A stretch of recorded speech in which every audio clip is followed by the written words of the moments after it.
사랑하는 하나님, 느헤미야 4장 말씀을 통해 우리의 신앙을 점검하게 하시고 주님께서 기뻐하시는 신앙생활을 매일 할 수 있도록 주님이 도와주시고 우리에게 은혜를 주십시오. 예수 그리스도의 이름으로 기도합니다. 아멘. 여러분들 요한복음 11장에는 굉장한 기적이 기록되어 있습니다. 예수님이 나사로를 살리시는 본문입니다. 죽었던 나사로가 다시 살아나는 그 본문을 볼 때 우리는 많은 생각을 하게 됩니다. 예수님 누굴까? 굉장하신 분이다. 죽은 아빠도 좀 살렸으면 좋겠다. 이제 이런 생각을 하게 됩니다. 근데 사실 이 요한복음 11장에 기록된 나사로를 살리는 장면은 굉장히 복잡한 본문입니다. 간단하게 예수님께서 나사로를 살렸어. 그러니까 죽은 자를 살릴 수 있는 분이야. 죽은 자도 살릴 수 있는 생명의 주인이야. 라고 설명하기에는 너무 그 내용이 굉장히 심오하고 앞뒤가 안 맞는 문장이 굉장히 많습니다. 왜 그런가 하면 우리가 아는 것처럼 나사로가 죽기 전에 그의 누나인 마르다가 예수님께 사람을 보냅니다. 예수님, 우리 오라비가 이제 죽게 됐는데 병에 걸렸는데 좀 살려주십시오. 이런 부탁을 해요. 그럼 만약에 예수님이 살릴 거였더라면 그때 당시에 그 이야기를 듣자마자 즉시 나사로에게 오거나 아니면 성경 본문 여러 곳에 기록되어 있는 것처럼 야, 내가 굳이 가지 않더라도 내가 말만 하면 고쳐줄 거야. 뿅 하면 고쳐줘야 되거든요. 그런데 그 본문을 보면 이렇게 기록되어 있어요. 이틀간 더 유하더라. 그러니까 그 이야기를 들었어요. 나사로가 이제 죽을 것 같습니다. 우리 오빠가 죽을 것 같습니다. 그런데 여기서 멈춘단 말이에요. 아, 그래? 그 이야기를 듣고 멈춰. 이틀간 더 유하고 나사로가 있는 곳에 갑니다. 근데 나사로가 이미 간 곳에는 당연히 나사로가 죽었죠. 그때 마르다가 자기의 사람들을 통해서 예수님께 곧 죽게 되었다라고 했으니까, 그리고 이틀이나 지났으니까 그럼 죽는단 말이에요. 그러면 살리시면 되잖아요. 근데 또 그 앞에서 눈물을 흘리세요. 우시는 거예요. 아니, 그 눈물을 흘리시더라라는 본문 뒷부분에 보면 나사로야 일어나라고 깨운단 말이에요. 아, 그럼 눈물을 흘리시지 말지. 그냥 살리시던가. 아니면 아프다는 이야기를 들었을 때 이틀간 멈추시지 말고 오셔서 고치시던가. 아니면은 그냥 그 자리에서 말씀만 하시던가. 이런 이야기들을 하시면 되는데 이 앞뒤가 안 맞는 문장들이 가득 기록되어 있단 말이에요. 그래서 사실은요, 요한복음 11장은 예수님께서 나사로를 살리신 게 중요한 본문이 아니라 그 나사로의 죽음 앞에 눈물을 흘리신 예수님의 그 눈물이 더 중요합니다. 그때 당시가 이스라엘 백성들이 로마의 통치를 받고 있을 때예요. 로마의 통치를 받는다는 것은 이스라엘 백성들에게 자유가 크게 없다라는 의미입니다.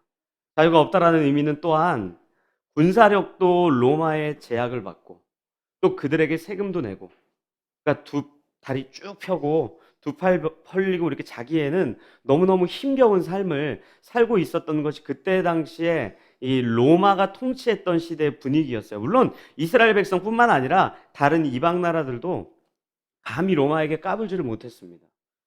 그게 얼마나 심각했는가 하면 우리가 요한복음 2장이나 마태복음 21장, 22장 뒷부분을 보면 금방 알 수 있겠지만 제사장들과 레위인들과 장로들조차도 성전에서 제사를 드리는 문제를 가지고 하나님 앞에 거룩하게 나아가기보다는 너무 사는 게 힘드니까 장사를 해서 돈을 벌어야 되겠다. 거기서 양을 가지고 오고 비둘기를 갖고 오는 사람들에게 돈도 바꿔주고 그들에게 재물도 좀 팔고 적당히 해가지고 이익을 취해야 되겠다. 이 장로들과 제사장들이 면이 있으니까 대놓고는 못하니까 그 하는 사람을 설정해서 그 사람을 세워서 그 사람들에게 얼마씩 수수료를 받을 정도로 레위인들, 장로들 이런 사람들도 정말 심각했을 때예요. 그러니까 그들이 하나님의 오심을 끊임없이 기다리고 메시아의 오심을 기다리고 구원을 바라는 것이 아니라 오히려 그때 당시에 로마의 힘에 완전히 억눌려서 장사할 수밖에 없을 만큼 힘겨운 세상을 살아가고 있고, 그리고 그냥 힘겨운 세상을 살아가면서 하나님만을 바라보고 신앙생활 했던 것이 아니라 적당히 타협하면서 살고 있는, 어떻게 보면은 하나님이신 그분을 온전히 바라보지 않고 당장의 로마의 권위를 갖고 있는 로마의 황제의 힘이 훨씬 더 셀 거라고 생각하고 있는 그들에게 예수님은 요한복음 11장을 통해서 우리에게 답변하고 있는 거예요. 이렇게 답변하는 거죠. 마리아야, 마르다야, 이 땅에 살고 있는 그리스도인들이요, 사는 게 힘들죠. 팍팍하죠. 어렵죠. 고통 속에 있죠. 그래서 지금 당장 우리 눈앞에 보이는 것들이 나를 위로해 줄 것 같고, 나에게 평강을 줄 것 같고, 나를 쉬게 할 수 있을 것 같고, 내 마음에 평안함을 줄 수 있을 것 같지만, 나사로를 보는 것처럼 결국 이 세상은 끝납니다. 죽음이라는 게 우리 눈앞에 있습니다. 해결할 수 없는 문제가 거기에 있습니다. 왜요? 죄 때문에 어그러진 이 세상엔 답이 없기 때문에 그렇습니다. 장로들도 제사장들도 당장의 로마의 권위가 영원할 것처럼 생각했을 거예요. 하나님을 믿으면서도. 하나님의 백성이라고, 유대인이라고, 바리새인이라고, 서기관이라고, 율법학자라고 본인의 정체성을 누군가에게 드러내면서 나는 아브라함의 자손이야 라고 이야기하면서도 그들 내면에는 당장 눈에 보이는 로마의 권력이, 그 황제가 갖고 있었던 힘이 전부인 것처럼 생각을 하고 있는 그들에게 나사로의 죽음을 통해서 결국 이 세상은, 죄로 말미암아 어그러진 이 세상은, 죄 때문에 흐트러진 이 세상은, 망가진 이 세상은 결국 끝을 향해 달려가는 것이 마땅하다라는 사실을 예수님께서 보여주신 거예요. 그리고 그 앞에 눈물을 흘린 거죠.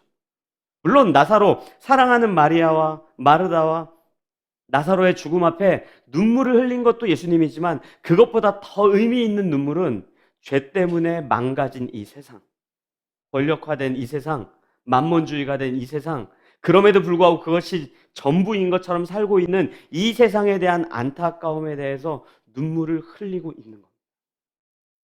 신앙생활을 하다 보면 이 부분에서 우리는 큰 오해를 하게 됩니다. 우리 삶에 어려운 문제나 고난이 찾아올 때 내 믿음이 잘못되었나? 내 신앙생활이 지금 왜곡되었나? 내가 기도를 많이 못해서 이런 일이 일어나는가? 내가 지난주에 예배에 영과 진리로 드리지 못해서 이런 일이 있는가? 새벽 예배를 좀 안 드렸더니 그런가? 내가 성경 통독을 좀 덜 했더니 그런가? 이런 마음속에 우리의 죄책감이 들어올 수가 있습니다. 그러면서 그렇게 얘기해요. 그렇다면은 내가 이제 뭔가를 더 잘해봐야 되겠지. 그래, 내가 조금 더 잘해봐야 되겠지. 맞아, 내가 조금 더 영과 진리로 주 앞에 나아가야 되겠지. 물론 그런 자세는 굉장히 좋은 거지만 사실은 이 땅이 죄로 말미암아 어그러졌기 때문에, 망가졌기 때문에 우리에게 그 고난이 여전히 있는 것이고 그 아픔과 슬픔이 여전히 있는 겁니다. 죽음에 대한 문제가 해결이 됩니까? 사랑하는 사람과 이별에 대한 문제가 해결이 됩니까?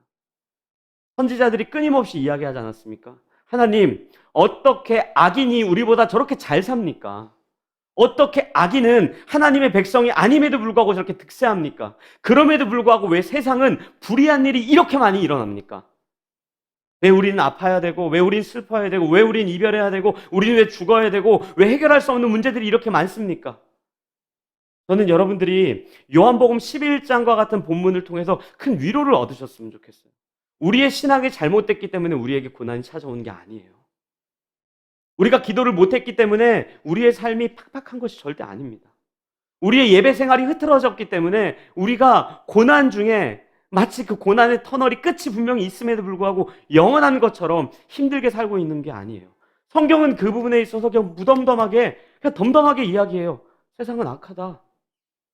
앞으로도 힘들 거다. 어려운 일을 마주할 수밖에 없다. 아담과 하와의 죄 때문에 이 땅은 어그러지고 망가졌고 무너져가고 있기 때문에 세상은 앞으로도 불의한 일 투성이일 것이고, 세상은 앞으로도 힘든 일 투성이일 것이고, 세상은 앞으로도 우리 가운데 고난이라고 하는 그 시간을 절대 제해주지 않을 거다. 이렇게 이야기하고 있어요. 저는 이 부분에서 우리가 큰 위로를 얻었으면 좋겠습니다. 오늘 본문에도 그 내용이 너무너무 잘 나와요.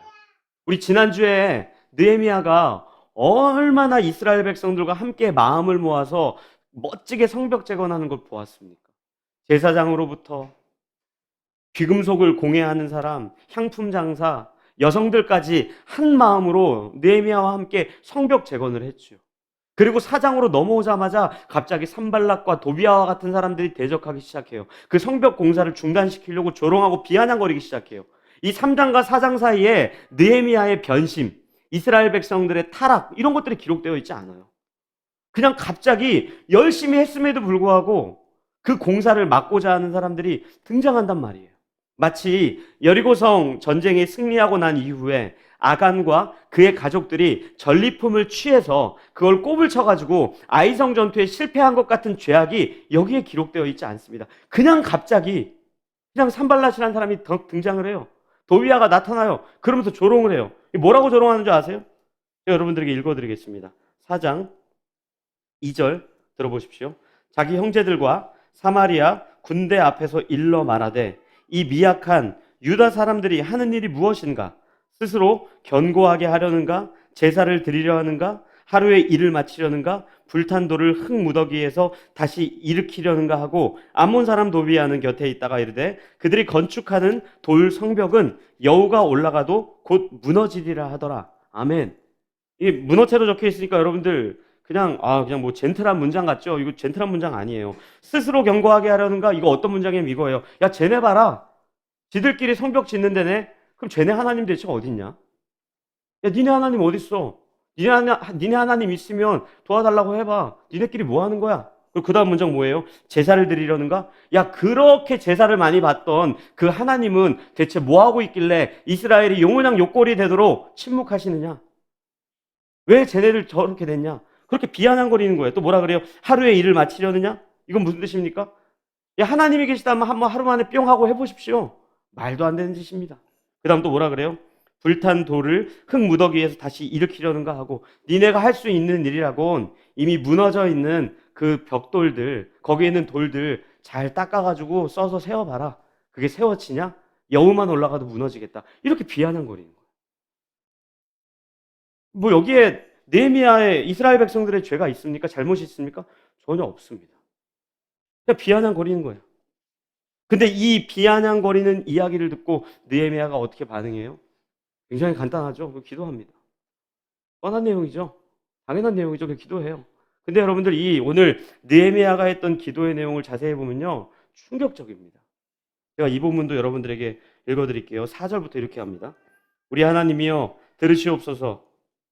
우리가 업신여김을 당하나이다. 원하건대 그들이 욕하는 것을 자기들의 머리에 돌리사 노략거리가 되어 이방에 사로잡히게 하시고 주 앞에서 그들의 악을 덮어두지 마시며 그들의 죄를 도발하지 마옵소서. 그들이 건축하는 자 앞에서 주를 노하시게 하였음이니이다 하고. 아멘. 그냥 이것도 이 문어체로 적혀 있으니까 아무렇지도 않은 것 같죠? 이거 제가 의역을 해드릴까? 이런 거예요. 하나님, 지금 쟤네들이 조롱하는 거 봤죠? 반사. 이러는 겁니다. 반사. 그러면서 이렇게 하는 거예요. 이거 좀 더 제가 잘 해드릴까요? 여기 이렇게 나와요. 그들이 욕하는 것을 자기들의 머리에 돌리사 이렇게 나오는데 이거 솔직히 얘기하면요. 정말 어른분들께 죄송합니다. 그 죄악이 저들의 대갈통을 날리게 해주십시오. 이렇게 기도하는 거예요. 저들이 죄에서 허우적대게 해주십시오. 저들이 저주하는 거 저 사람들도 완전히 망하게 해주십시오. 여러분들 느헤미야가 이렇게 기도하는 게 이해가 됩니까?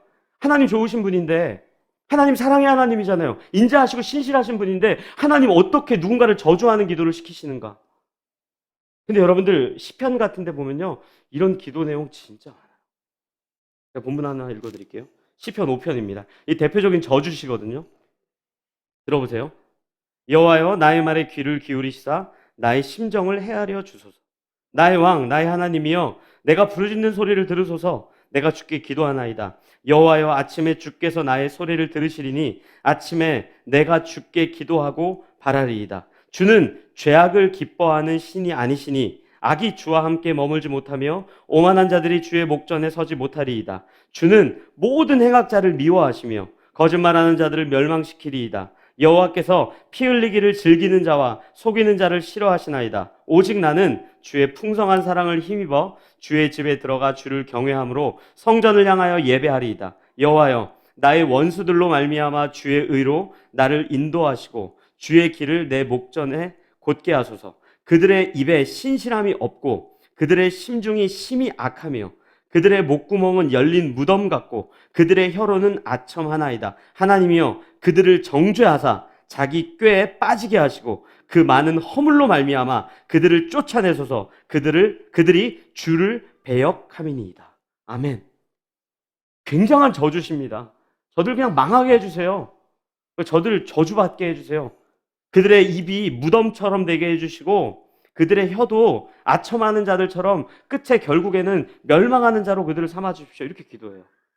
근데 여러분들 이 시편에만 기록되어 있는 게 아니라 사무엘상 17장에 보면 다윗이 골리앗과 싸울 때 똑같은 이야기를 해요. 이것도 읽어드릴게요. 사무엘상 17장입니다. 들어보십시오. 46절이에요. 오늘 여호와께서 너를 내 손에 넘기시리니 내가 너를 쳐서 내 목을 베고 블레셋 군대의 시체를 오늘 공중의 새와 땅의 들짐승에게 주어 온 땅으로 이스라엘의 하나님이 계신 줄 알게 하겠고. 아멘. 무슨 뜻입니까? 내가 쟤 죽여버리겠습니다. 그리고 저 시체를 날아가는 새의 먹이로 줄 것이고 이 땅에 있는 들짐승의 먹이로 주겠습니다. 이렇게 기도하거든요. 익숙하지 않은 기도죠. 굉장히 말도 안 되는 것 같죠. 하나님 신실하신 분인데, 하나님 사랑의 하나님인데, 하나님 좋으신 분인데 어떻게 이렇게 기도하라 그러나. 그리고 우리도 이렇게 기도하기 너무너무 힘들죠. 기도가 안 되죠. 근데 왜 안 되는지 아십니까? 시편 기자의 기도와 느헤미야 기자의 기도와 그리고 다윗의 기도를 살펴보십시오. 그 기도에 자기 자신을 위한 기도가 들어가 있습니다. 우리가 왜 입을 크게 벌려서 크게 기도 못하는지 아십니까? 그 기도가 느헤미야나 다윗의 기도와 같지 않기 때문에 그래요. 거기에 우리가 있습니까? 하나님의 영광이 있습니까? 하나님의 명예가 있습니까? 하나님 나라를 위한 것이 있습니까? 하나님 뜻을 위한 것이 있습니까? 거룩함이 있고 성결함이 있습니까?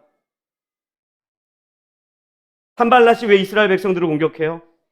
사마리아의 총독으로 지금까지 얻었던 유익들이 있는데 그 유익들을 빼앗길까봐 이스라엘 공격하는 거죠. 우리의 기도가 산발랏의 기도 아닙니까? 하나님, 이 땅에서 배부르고 잘 먹고 잘 살게 해주세요. 나만. 우리 그렇게 크게 기도 못하죠. 왜요?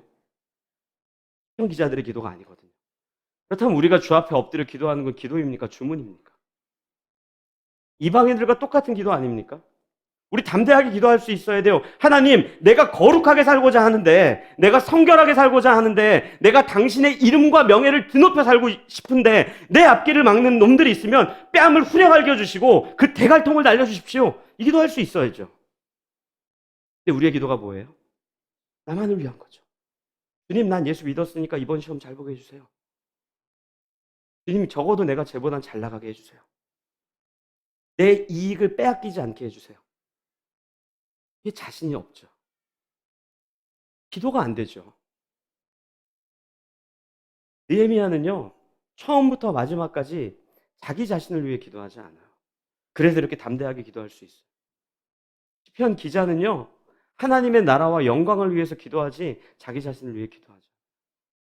다윗은요, 그 앞에 나아가서 골리앗을 무너뜨리는 사람에게 세금도 면제해주고 큰 상도 주고 이 사울 왕의 딸까지도 이렇게 주겠다, 아내로 주겠다, 그런 이야기에 그 앞에 나가서지 않습니다. 하나님의 이름을, 하나님의 영광을, 하나님의 명예를 가리는 그것을 참지 못해서 그 앞에 나아가 기도한다고요.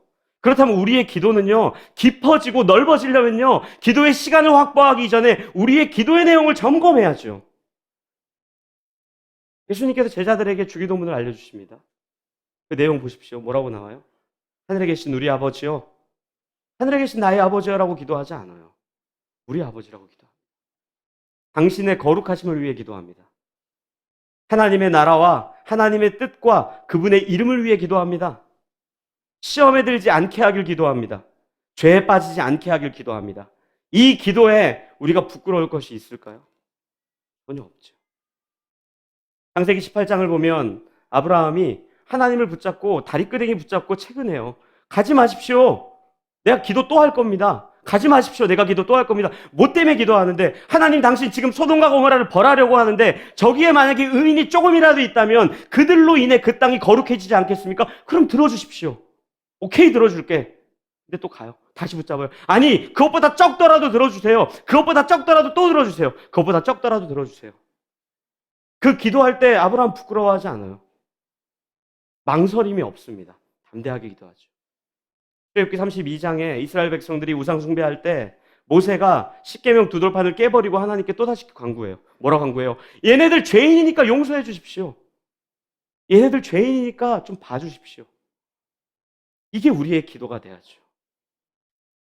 느헤미야가 자신을 조롱하고 이방인들을 조롱하는 그 수많은 조롱과 비아냥거리 앞에 하나님께 담대하게 기도할 수 있었던 이유는요, 기도를 많이 했기 때문은 아니고 그 기도의 내용이 참으로 정말로 하나님이 기뻐하신 내용이기 때문이에요. 그렇다면 우리는 기도하기 이전에 우리가 갖고 있는 기도 제목들을 살펴봐야 돼요. 제가 연초에 늘 이야기하죠. 연초에 내는 기도 제목들 전 다 대충 알아요. 1번, 2번은 별로 무의미하죠. 3번부터 진짜잖아요. 1번부터 내가 부자 되게 해주세요, 이거 안 넣어요. 1번에는 올해도 믿음이, 2번은 뭐 성경 통독이, 3번에 진의가 나옵니다. 3번. 한 4번 정도에 진의가 나와요. 거기에 딱 이런 거죠.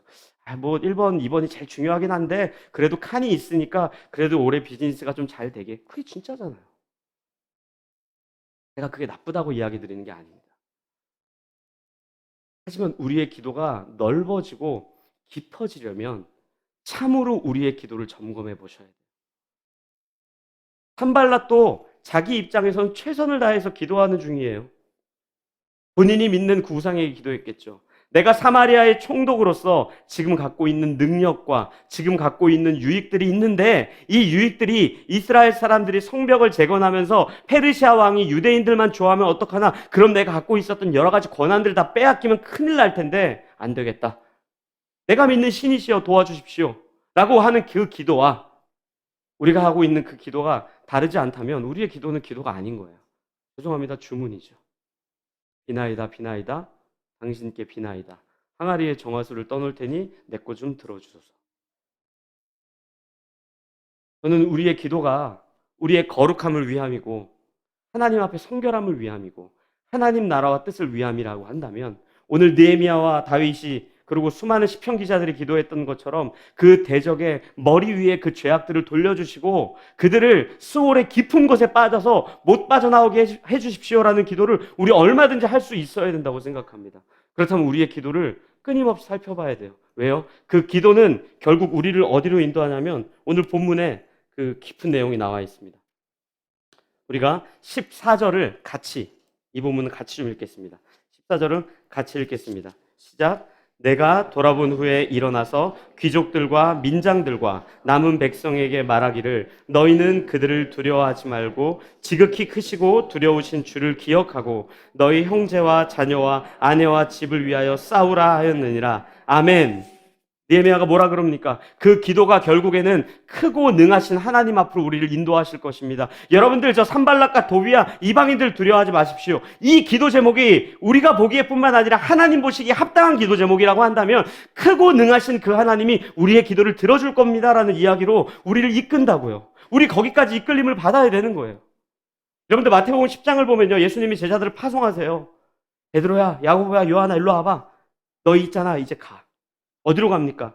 내가 약속한 땅이 있는데 그곳으로 가. 가서 있잖아, 생명이 필요한 자들에게 생명을 주고 배고픈 자들에게 떡을 나눠주고 그들을 긍휼히 여겨야 되는 그 자리에서 긍휼히 여겨. 그들이 불쌍히 여겨야 되는 사람을 만나면 너희들이 불쌍히 여겨. 그래서 그들에게 세상에서 발견할 수 없는 예수 그리스도의 생명을 잘 전달해. 그러면 그 다음 문장에 뭐가 나와야 됩니까? 걱정하지 마, 내가 힘줄게. 근데 그런 부분이 안 나와요. 어떤 부분 나오는지 아십니까? 이렇게 나옵니다. 마태복음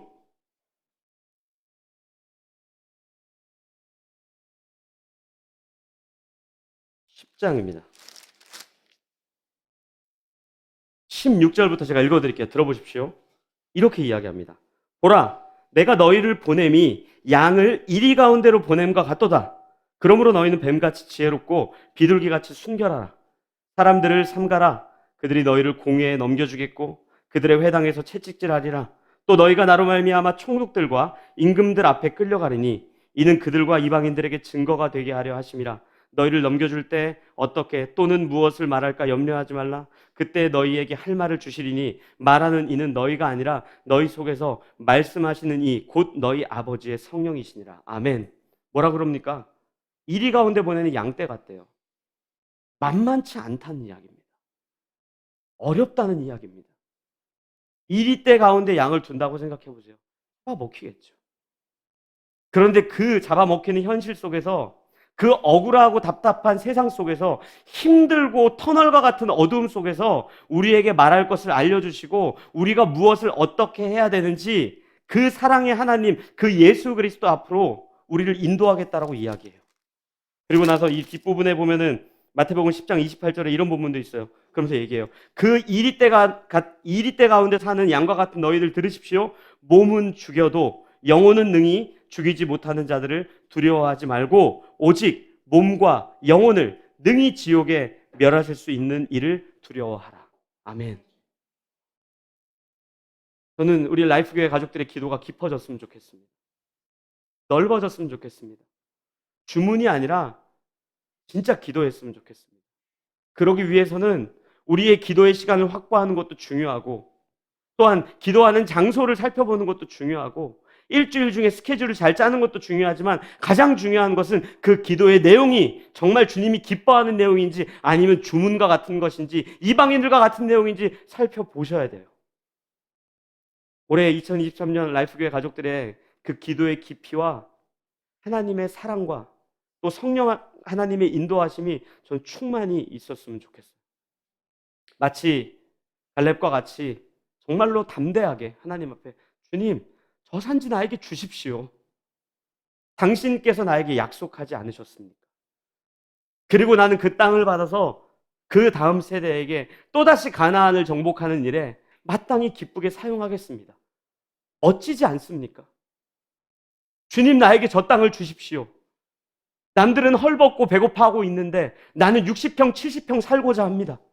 주님, 나에게 저 집을 주십시오. 이 기도 제목이 아니잖아요, 우리에게. 주님, 내가 좋은 데를 가고 좋은 직장을 가고 좋은 학교를 가고 좋은 사람들을 만나서 남들이 안 먹는 거 나 혼자 맛있게 먹고 싶습니다.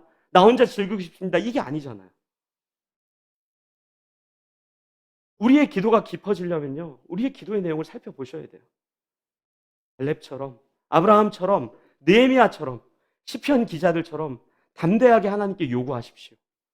하지만 그러기 위해서 우리는 우리의 기도 제목을 끊임없이 꾸준하게 살펴보아야 됩니다. 거기에 주기도문에 기록되어 있는 것처럼 우리가 있는지, 거룩이 있고 성결이 있고 하나님의 나라가 있고 하나님의 뜻과 이름이 있는지, 아니면 거기에 나밖에 없는지. 저는 앞으로 일주일 우리가 또 살아가면서 하나님 앞에 뜨겁게 기도하며 우리의 기도가 주문이 되지 않고 기도가 되었으면 좋겠습니다. 우리 그렇게 같이 한 마음으로 좀 기도했으면 좋겠습니다.